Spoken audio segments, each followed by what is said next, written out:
네. 네. 내일 변창흠 후보자의 인사청문회가 내일로 예정되어 있습니다. 아마 그만큼 이제 경실련도 지금 계속 오늘 발표할 내용이 경기도 아파트값 얼마나 상승했는지 분석한 결과를 발표하려고 하는데요. 경실련이 지금 계속해서 지금 문재인 정부 이후에 집값 상승에 대해서 얘기해 왔지만 또 그 실태가 얼마나 심각한지 분석 결과도 고발하면서 알려드리고 있지만 아직까지도 국토부나 청와대 모두 집값 상승의 실태가 얼마나 심각한지 인정하지도 않고 근본적인 대안을 제시하지 않고 있습니다. 서울 집값 상승에 대해서 경실련 52%, 국토부 14%가 여전히 지금도 평행선을 가리고 있고 오늘 경실련 분석 결과에 따르면 경기도 집값도 매우 많이 오른 것으로 나타나고 있습니다. 이러한 문제를 다시 한번 저희들이 계속해서 경기도뿐 아니라 지방 대도시도 얼마나 상승 실태가 심각한지 추가적으로도 계속해서 분석 발표할 예정이고요. 지금이라도 그 정부가 새로운 국토부 장관 내정자를 지명한 만큼 이후에 정말 집값 폭등이나 실태를 해결할 수 있는 근본 대책을 지금이라도 내놔야 된다. 근데 아직까지는 변창흠 후보자가 어떤 이전 정부와의 차별적인 개선책을 내놓지 않고 있어서 많이 우려되는데요. 오늘 그러한 저희들의 주장이 조금 더 정부에서 적극 검토되길 바라는 바입니다. 예, 바로 진행하겠습니다. 오늘 분석 결과에 대해서 정택수 팀장님께서 발표해 주시겠습니다. 네, 안녕하십니까. 네, 오늘 저희 분석 결과 말씀드리도록 하겠습니다. 코로나가 지금 아주 급속도로 확산이 되고 있지 않습니까? 그런데 이제 집값 상승 현상이 서울뿐만이 아니라 전국적인 현상으로 확대되고 있습니다. 경기도는 서울과 바로 인접하고 있기 때문에 서울 집값 상승의 영향을 바로 직접적으로 받는 지역이라고 할 수 있는데요. 경기도 분석을 먼저 시작으로 저희가 전국적으로 어떻게 집값이 변화하고 있는가 이 점을 좀 앞으로 차근차근 좀 드러내 볼 예정입니다. 오늘 저희는 경기도 67개 표준지에 소재하고 있는 아파트 단지들을 분석을 했는데요. 여기서 표준지라고 함은 공시지가 조사를 위해서 정부가 선정한 필지라고 보시면 될 것 같습니다. 공시지가를 조사를 하기 위한 필지다 보니까 상대적으로 좀 집값 상승률이 높지 않은 지역에 이 아파트들이 소재하고 있었다라는 것을 좀 참고로 알아두시면 좋을 것 같고요. 경기도에 아마 저희가 조사한 것보다 훨씬 더 비싼 가격의 아파트들이 많이 소재하고 있을 것으로 생각이 됩니다. 그런 것들은 저희가 추후에 샘플을 다시 한번 좀 더 확대를 함으로써 자세하게 또 한번 기회가 있으면은 시세 현황을 다시 한번 좀 드러내볼 예정입니다. 페이지 7페이지를 좀 봐주시면 좋겠습니다. 여기서부터 저희가 분석한 결과가 자세하게 시작이 되는데요. 저희가 그 67개 표준지 아파트 가격을 평당 가격으로 분석해 본 결과 2003년 656만 원이었던 아파트 평당 가격이 2020년 11월 현재 869만 원이 된 것으로 확인이 되었습니다. 총 869만 원이 올라 1,525만 원이 된 것으로 확인이 되었고요. 상승률은 132%입니다. 이를 평당 가격을 30%로 환산하면 2003년 2억짜리 아파트가 2020년 11월 현재 2.6억이 상승하여 4.6억이 된 것입니다. 노무현 정부 임기 초 30평형 아파트 값은 2억에서 임기 말까지 1.1억, 59%가 올라 3.1억이 됐습니다. 특히 2006년 한 해 동안 9천만 원이 올랐는데 이는 1년 상승액 중 가장 큰 수치입니다. 이명박 정부 들어서 아파트 값은 0.3억이 하락했다가 박근혜 정부 들어서 0.4억이 상승했습니다. 문재인 정부에서는 다시 3.2억에서 1.4억이 올라 4.6억이 됐습니다. 노무현 문재인 정부 상승액 2.5억은 지난 17년 전체 상승액 2.6억의 96%를 차지하며 이명박 박근혜 정부 상승액 0.1억의 25배인 것으로 나타났습니다.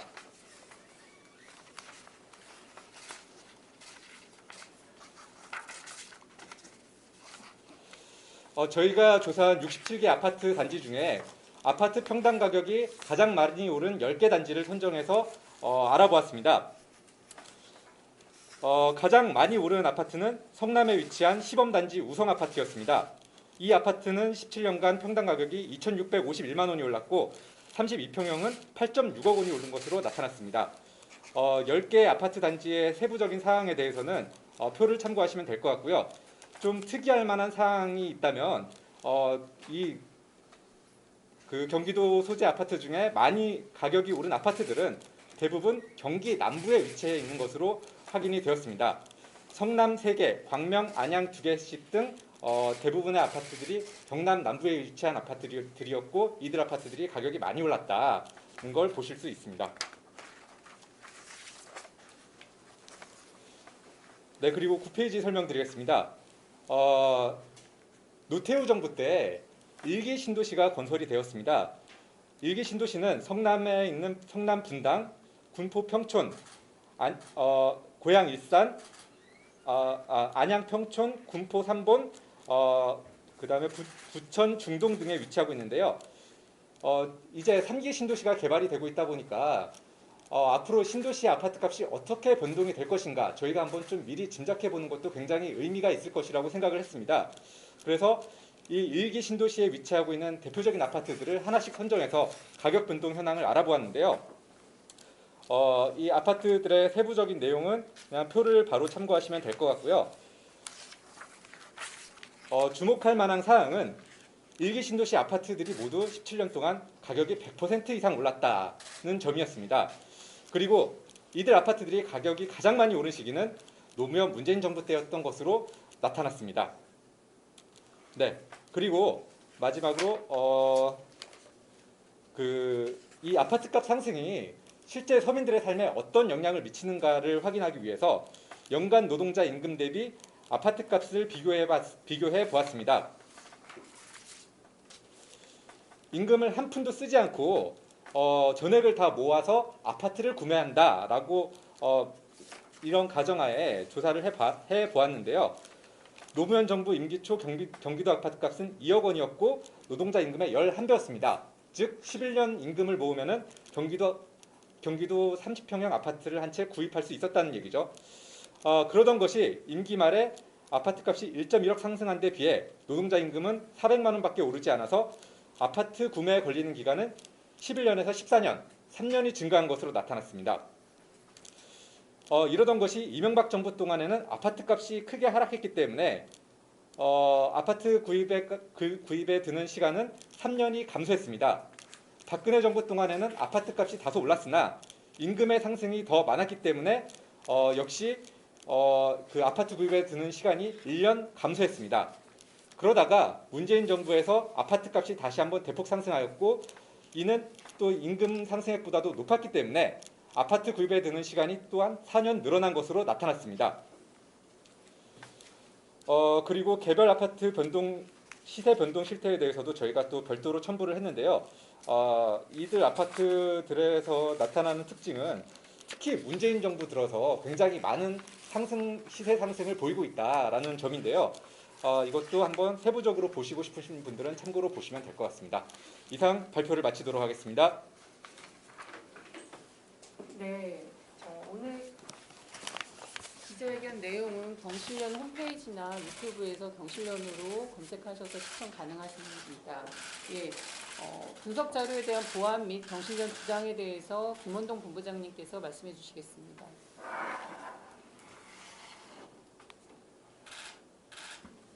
예, 오늘 코로나가 좀 확산되는데도 저희가 다시 기자회견을 한 이유는 1년 전에 대통령께서는 부동산만큼은 자신 있다. 집값이 일부 지역이 하락할 만큼 안정적이다. 2020년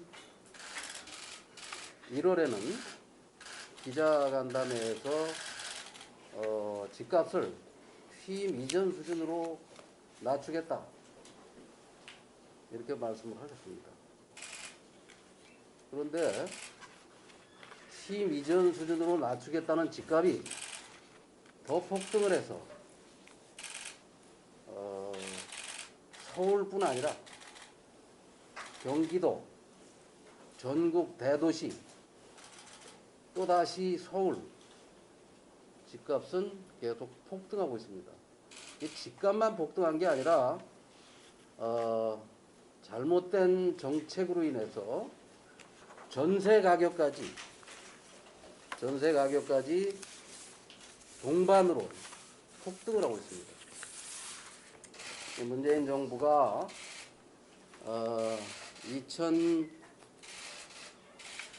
2020년 7월에 내놓은 임대 3법 이후 전세 물량이 감소하고 있고, 문재인 정부는 출범할 때부터 정책을 잘못 사용해서 집값이 계속 폭등을 하고 있는데도 현재 국토부 장관은 서울 아파트 값이 52% 이상 올랐다는 것을 숫자로 입증을 했는데도 불구하고 아직도 장관 자리에 앉아 있으면서 이 정부는 서울 아파트 값이 14% 올랐다고 거짓 통계를 고집하고 있습니다.